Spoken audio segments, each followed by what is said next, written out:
The children by the road. The prairie sun bled orange against the horizon, turning the sky into a canvas of fire and dust. A single wagon stood broken at the edge of the trail. Its wheel had splintered, and beside it sat 3 children, huddled close together as the evening chill crept in. Their little faces were smeared with dust, their eyes swollen from crying. "Don't worry, Sam," whispered the eldest, a girl of perhaps 12, clutching her brother's hand. "Mama just went to town for food. She'll be back soon." But even as she spoke, her voice trembled. Mama had left that morning, promising bread, dried meat, and maybe even a little sugar if she could afford it. Hours had passed, the sun now dying in the west, and Mama had not returned. From the distance came the steady rhythm of hooves. A massive horse cut through the dust, and on its back sat a broad-shouldered man with a shadowed face beneath his hat. He slowed when he saw the broken wagon, his piercing blue eyes narrowing at the sight of children left alone. He dismounted in silence. His boots hit the dirt with a heavy thud. The children shrank back, but hunger made them too weak to run. "Where's your folks?" he asked, his voice low, almost gravelly. The girl swallowed, standing in front of her siblings like a tiny protector.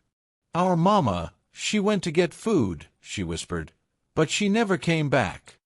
The man's jaw tightened. He looked at the empty trail ahead, then back at the children. He saw their ragged clothes, the way the boy's ribs showed through his shirt, the youngest girl's hair tangled like tumbleweed.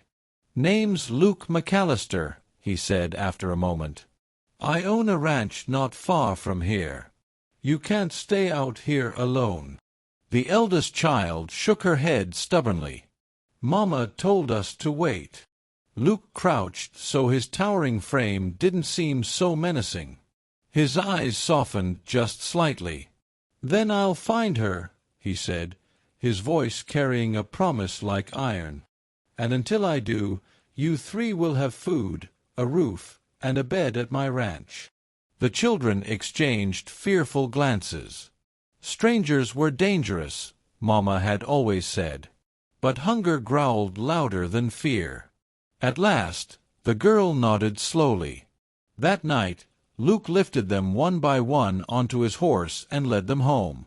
His ranch was a lonely spread of land, weather-beaten but sturdy. He gave them stew, warm blankets, and a fire that crackled comfort into their hollow bellies. And as the children drifted to sleep, Luke sat by the fire, staring into the flames. Somewhere out there was a mother who had vanished. Bandits, illness, or something worse. He didn't know yet, but he swore to himself that he would find her, even if it meant bringing her back, or burying her past so the children never had to suffer again. Chapter 2: A Rancher's Promise. The days that followed were hard. The children clung to Luke like shadows, though none dared call him anything but Mister. He taught them to feed the chickens, gather eggs, and brush down the horses. He watched as the youngest laughed for the first time in weeks when a foal nuzzled her cheek. But every evening, when the chores were done, their eyes turned toward the horizon, waiting for a woman who never appeared.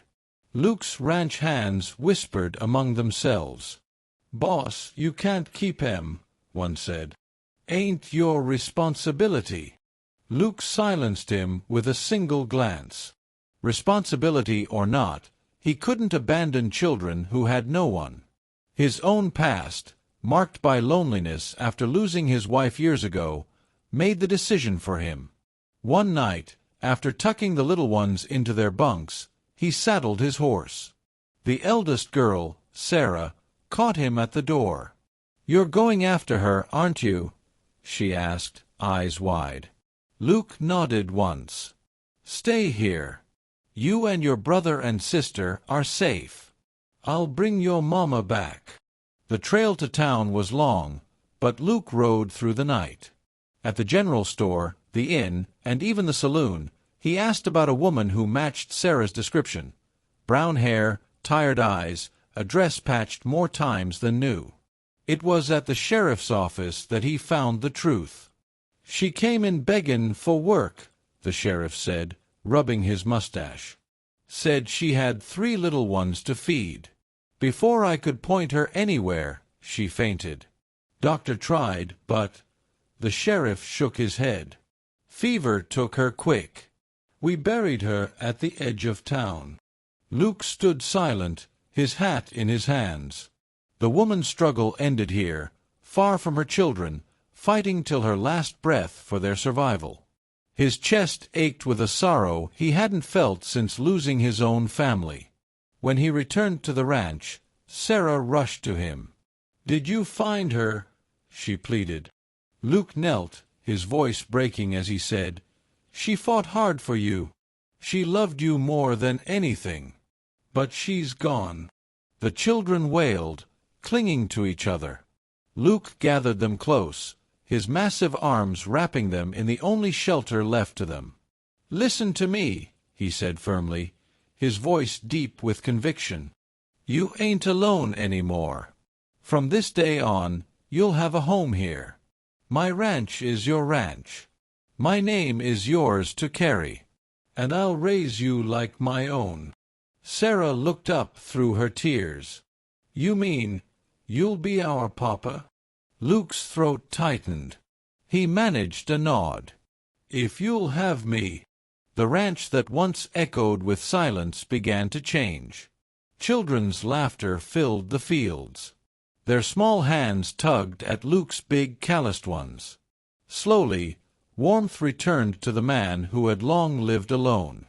And though their mama never came back, her spirit lingered, in the safety Luke gave them, in the meals he provided, and in the vow he made that night by the fire. They would never be abandoned again.